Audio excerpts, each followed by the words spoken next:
Hi guys, so today we have a guest. His name is Darwin Millard. What is he? Who is he? Well, we're going to talk about cannabis. We're talking about marijuana. We'll talk about not from the legal, not from the medical point of view, from the consumer point of view, from the current affairs and all that stuff. We call him the Spock of cannabis. And we'll go in detail with Darwin as to why we call Spock and not the king of Spock or anything like that. So Darwin, thank you for coming, and he's based out of Denver, Colorado, if I'm not mistaken. So Darwin, how are you today? I'm doing very well, Garish. Thank you so much for having me a part of Back to Basics. Anytime. I'm super excited to be on your podcast. Awesome. And to talk about the cannabis and hemp industry and all the wonderful nuances with terminology and that fun stuff. Yeah. So before we get into all the Spock of cannabis or marijuana, what is the first thing is, what does it mean back to basics to you from cannabis point of view or personal? It could be the same answer for both. Oh man, that's a really great question. Well, back to basics to me in regards to the cannabis plant is understanding that this isn't a scary thing.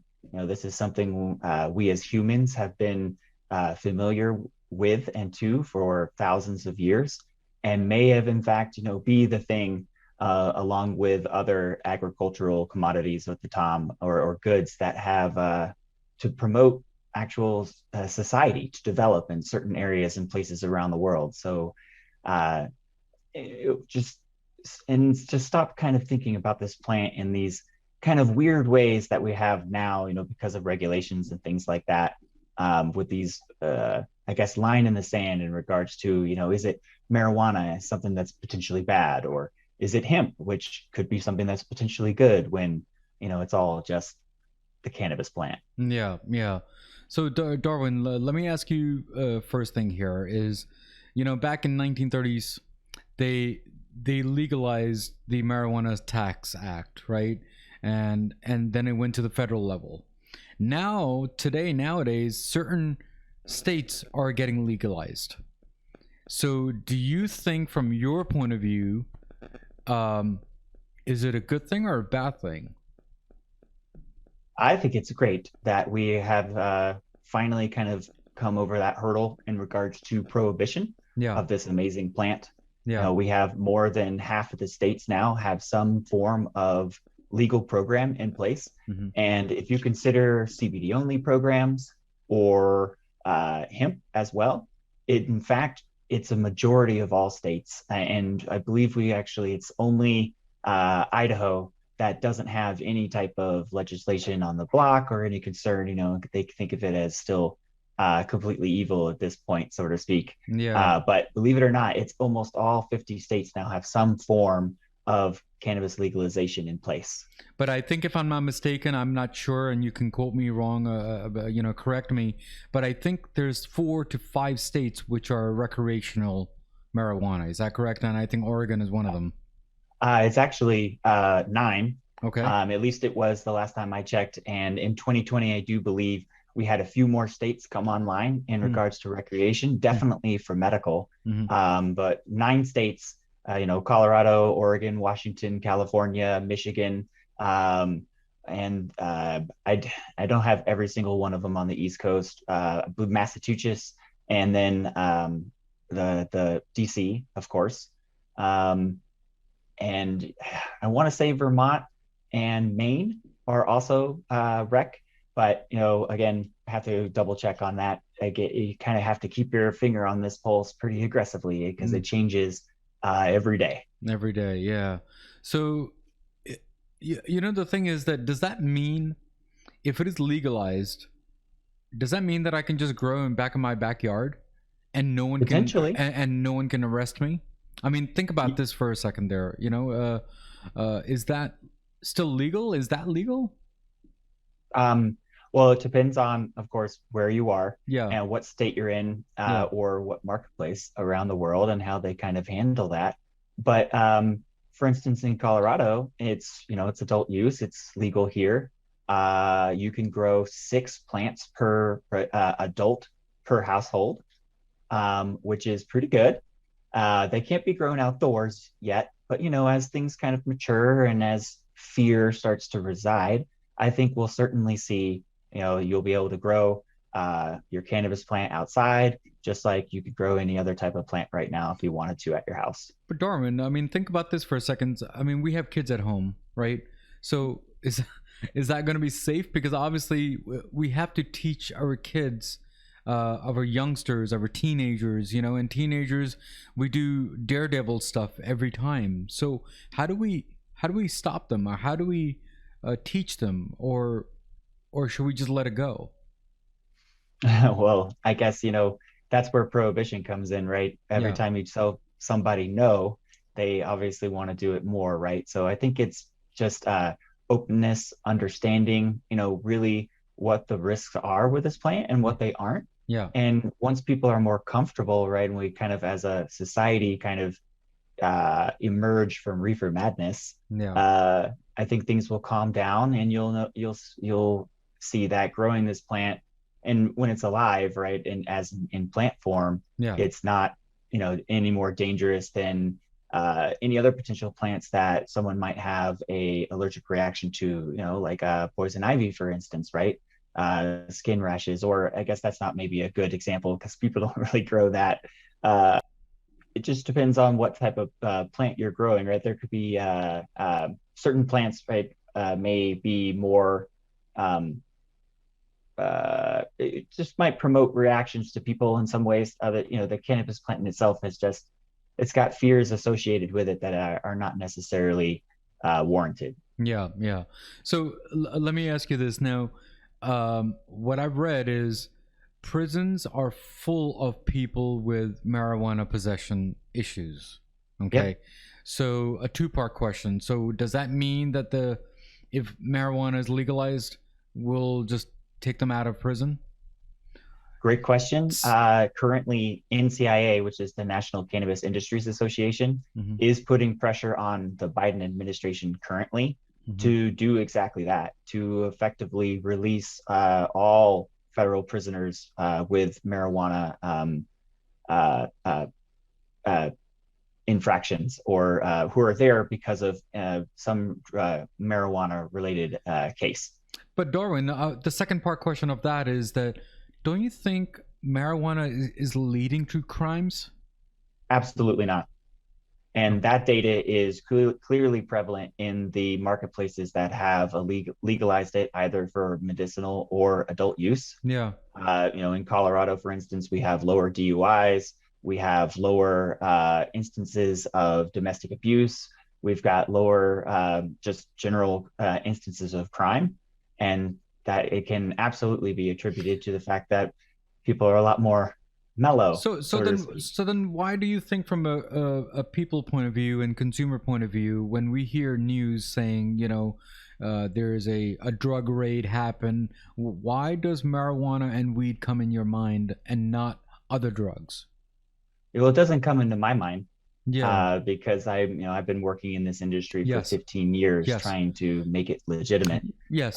But that's comes because of reefer madness and a campaign directed against this wonderful plant by a closeted homosexual and extreme racist, Yeah. who Yeah. is Henry Anslinger, the director of the FBI at the time, who really saw no other reason but to vilify African Americans and Mexican Americans at the time by essentially taking out something that they used more than others, and a fear campaign that is still effective and prevalent in our society today.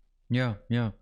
So before we get to other questions, so why do we call you Spock of cannabis? You want to explain that, and where did that came So, from?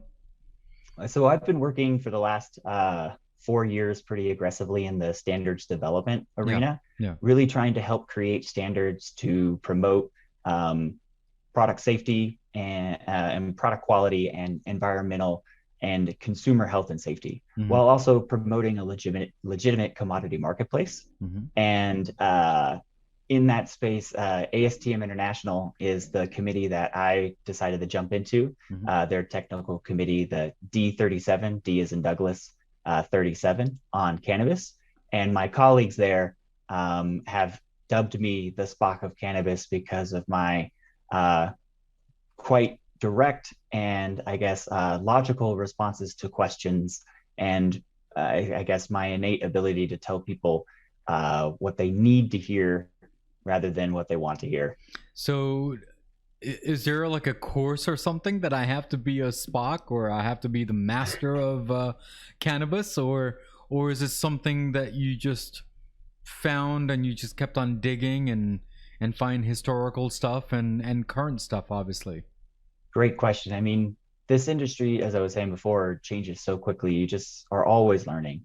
So anyone who kind of says they are, a master of it or an expert, don't listen to them, right? None of us can be true experts in this field yet, as it just keeps growing and growing and growing. We're learning so many new things every day because this plant has been in the shadows for so long. I mean, any other plant, take it today, if we discovered it, it would be studied, researched, and everything about it would be determined because it's a brand new thing.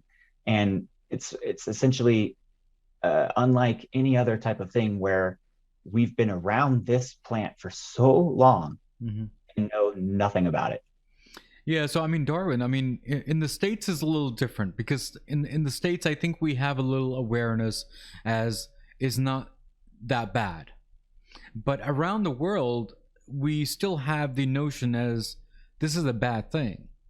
So how do we change people's mind and make awareness, not change mind, but make awareness to this cannabis plant?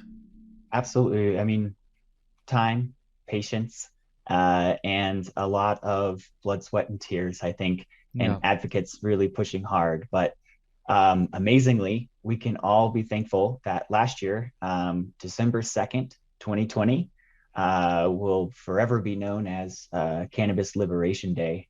It took years of effort, but the UN and their Narcotics Control Commission, that's not the exact name, but the group that decides the controlled substances, the scheduling for substances on the international level, have descheduled the cannabis plant and its resins from the most restrictive, most dangerous thing on the planet with absolutely no medical purposes whatsoever to the least restrictive, with recognized medical purposes and things like that, which is amazing because this is the first time that a legitimate science-based or research-based look at risk of the cannabis plant was done in over 70 years, since the cannabis plant was just blanketly put as, the most dangerous thing on the planet. And so I think we will quickly start to see, a tide of changes. A good example of that is Thailand, one of the most conservative nations, especially when it comes to drugs. And cannabis use now is completely liberated. First, it was medicinal use, and that was embraced in such a from the top down, from the prime minister all the way down to the person on the street, because of its use in recognized traditional usage for medicinal applications, and has now been, again, like I said, liberated as a adult use marketplace. So that's amazing to think about, when just a few years ago, you could be executed in Thailand for having possession of the cannabis plant or any of its parts. So Darwin, what is the national day for marijuana? I mean, they keep on saying 420, but you tell me. Well, I mean, 420, right? April 20th. That's obviously for fun. That's I think, an activism type of thing, getting out there and expressing your rights to be able to, to liberate a plant that was falsely, vilified. But again, December 2nd now is really a culminating date. So many things happened last year. The EU removed CBD as a controlled ingredient, so it can be used in topicals, cosmetics, and other products like that. The restrictions on it in regards to novel food applications, right, were reduced, and there's an effort by the industry there to file a joint novel food application to allow hemp extracts and other ingredients to be allowed in foods, which is amazing. And also another great event was the harmonization of the limit for delta 9 THC in varieties of cannabis plants that can be classified as hemp. In Europe, it used to be 0.2%. And now, after, again, years of effort, it has been raised to 0.3, which harmonizes the three major global marketplaces for hemp foods and hemp textiles, the US, Canada, and the European Union on that 0.3%, which means we've now got more harmonized global trade regions, which will just further promote the legitimacy and the acceptance of these products. So, for example, it's a fun question at the same time. So, hypothetically, if I take CBD oil today or smoke a marijuana today, let's say, okay, and a week later or a few days later, I have a drug test for my work. So, is that going to be passed or is that going to be failed? Are we talking about in an instance where it's legal on the federal level? Yeah. In a state like Colorado, it's a business to business prerogative on if they're going to test for it. It might be legal, but a business still can decide what it wants to do within its internal operations and hiring practices. Yeah. So it's all individual companies, really. Yeah, but if we're talking a federal legalization, hopefully eventually, right? Well, then it will be removed from what would be typical drug screenings. Yeah, exactly. Right? Because it's no longer looked like that. Exactly. And then again, it's going to come down to individual company policy, right? I mean, people aren't supposed to be coming to work drunk on alcohol, right? That can get you fired. But alcohol is sold on every corner. Yeah. So regarding addiction, now that's a bad thing, obviously, and that could be with alcohol, it could be for smoking, it could be now with marijuana. How is that? You think that's going to lead to dependency or addiction, or so just like with any other type of substance that has some dependency percentage to it, right? Sure. But out of all the vices that are out there, cannabis is, I believe, was around 9% in regards to the number of consumers that would take it, who actually become addicted. Yeah. Where, in alcohol, it's closer to 20%, and they're banking on that. That's where they make their revenue. Big alcohol makes money from those 20% of the people who are killing themselves every day. Yeah. So, I mean, Darwin, obviously there are some bad things about cannabis too, right? I mean, it could be memory loss or reduce of mental abilities, lack of motivation. Is that a true statement? Is that true statement, or is that a myth, as they say? I mean, it really kind of depends on who you're talking to and things like that. But most of those things are myths. Those are things that are all stewed up and are related to reefer madness again. Negative propaganda campaigns. NIDA, which is the National Institute for Drug Abuse, right? Their sole purpose is to study the abuse potential for drugs. So when you have a national organization whose only purpose is to find the bad, then what do you think you hear about? Yeah. That is true. All the bad things, right? I mean, yeah. Or the good things, depending on how they want to advertise that. Yeah, but what is known is that now that we've seen this recognition that medicinal applications have true applications to therapeutic potential, and that adult use can be done in a controlled, appropriate way, right? Where we're not seeing people running around. We don't see people running around, raping and killing and pillaging each other, right? As essentially, again, in the classic film Reefer Madness, that as soon as you take a toke off that joint, Yeah, you're yeah. gonna go do these crazy things. That just isn't the case. And I think only, as time goes on, we'll see really how much of a detriment that was. Hmm. The fact that we're now discovering the endocannabinoid system, the fact that that is your body's master control system, this huge physiological, incredibly complex system that no medical doctor or professional has been taught and is still not being taught.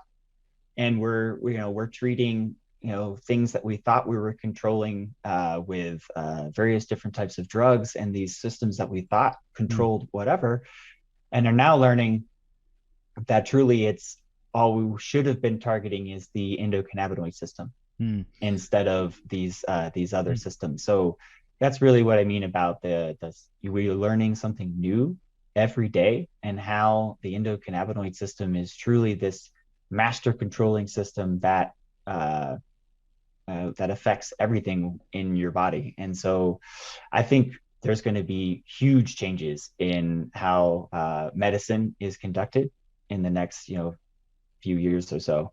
Yeah, yeah. So, guys, listeners, I mean, you have to understand, we're still learning with this marijuana stuff and this cannabis stuff. But so far, what we have learned is there's good things and bad in that. But we're still learning of how to make it a lot better for the world.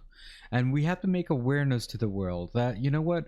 Yes, there's crimes but I don't think that leads to marijuana or led from marijuana. I mean, we just have to be more aware of what Darwin just mentioned. So, Darwin, let me ask you another question here. So, cannabis is used for cancer treatment. Okay. Now, how far can you go with that? I mean, or is it just throughout your chemo?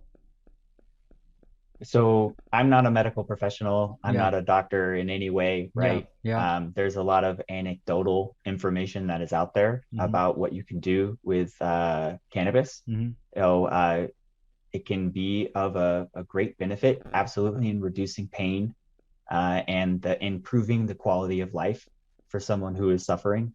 Whether or not that means that you should be, don't go to chemo and instead just slather yourself with extract or eat as much as you can or something like that. That's not necessarily the most appropriate thing to do. But educating yourself in the properties of this plant, is important. It is a fact that CBD and THC causes cancer cells to kill themselves, to go through apoptosis, cell suicide. It is a fact that THC and CBD inhibits cellular communication between cancer cells. And it is a fact that THC and CBD causes cancer cells to revert to healthy cells. Those are all facts that are done, in lab-based, controlled studies. Yeah. But Yeah. that doesn't mean that eating a bunch of extract or or doing something like that is going to cure you of cancer. Yeah. But it may have a benefit to you, and if you are stage 4, anything late in time, what's the risk in trying something? Hmm. And I think that's where we're getting to, right? That as we're learning more and more of these great things, we're finding out that some of these anecdotal things we've been hearing about for years are in fact true. And Israel is by far the lead here in medicinal and therapeutic applications of cannabis resin preparations. Mm-hmm.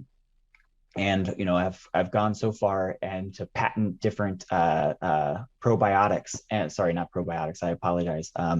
What's the right term? Biologics, there we go, that are working with cannabinoids, right, to target specific ailments within the human body. So we're getting there. Yeah. Yeah. I mean, there is a website that I actually gone and it's given me good information about cannabis and marijuana. If I'm not mistaken, I think it's mhannational.org.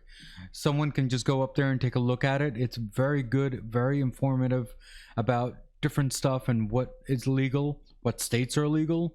Maybe they're not up to date, but they're kind of up to date. Just take a look at it as how much information you'll get up there. I mean, it goes all the way down to BCs and 1500s, and it'll tell you what the history is about cannabis and marijuana. So I'm not sure, Darwin, if you knew about this, but this website is pretty helpful. So you can take a look at that too. So Darwin, For sure. yeah. So Darwin, before we leave today, what is the last words that you have for Back to Basic regarding cannabis? That's a great question. I think that when we were first coming out onto this planet, or so to speak, as a structured societies, the cannabis plant had a major part to do with that. Mm-hmm. And we would eat it. We would make clothes from it. We would make other industrial uses like ropes and things that would allow us to plow our fields. And it really was a crop that allowed us to evolve as a species and into the cultural societies that we have developed. And I think getting back to the roots of synergistically living with this plant and its benefits as not only a strong phytoremediator for helping clean up our soils, but also a carbon sequestration tool and something that we can then make fuels from, something that can allow us to have all the essential fatty acids and bioavailable proteins and minerals. It's a very healthy nutritional source as well. And then, of course, the medicinal applications, the true medicines and things that we can do to heal ourselves with this. And it just so happens that on top of all of that, there happens to be an adult use application to it, right? When done in a right way, similar to the way that alcohol is done and tobacco. It was just not saying that done like that, but controlled in a way, taxed, legalized, and sold. It can allow us to escape the the struggles and stresses that it is when you're being alive on this planet. Yeah, thank you so much, Darwin. Thanks for coming on the show. As usual, you have given us a little insight about marijuana, or I should say cannabis, and it's just amazing, very informative as you have given us. And if there's any more information that we want to get in touch with you, how would we do that? Yeah, of course. I'm available. You can follow me on LinkedIn or Instagram. LinkedIn, it's just my name, Darwin Millard. And then on Instagram, I am the Spock of Cannabis. And feel free to visit my website, thespockofcannabis.com. Pretty easy. And live long and process. Okay, thank you so much, Darwin, for coming. So, guys, before we leave today, I have a quote of the day, and we've learned so much about cannabis and marijuana. That's just crazy, right? But it seems like we already know about it, but I guess we don't. But just what I've learned today, and the quote of the day is, the biggest killer on the planet is stress. And I still think the best medicine is and always has been cannabis. And that's by Willie Nelson. Just keep that in mind. Just like what Darwin said, and that's what Willie Nelson said, that we just go back to the basics. Go from the basic root. And that's a plant which grew from earth. It can't be that bad. So just keep on thinking, keep on listening, keep on enjoying my shows, and I will see you next week. As always, at the end of the episode, I always say, everything in life goes back to basics, and that's what we did today, guys. God bless, take care, keep on commenting, keep on subscribing. Take care, God bless. Next week's episode on Back to Basics. On all day. That's right. That's right. Subconsciously, that's going in your mind. Subconsciously, that's staying in your sleep. Subconsciously, that's damaging your mindset and causing you major anxiety. A lot of people read news before they sleep. Like, that's supposed to be your time to relax and let go and detox. And the last thing was COVID this, COVID that, fear this, fear that, right? Hmm. You can't sleep with that. And I think the third most important thing will be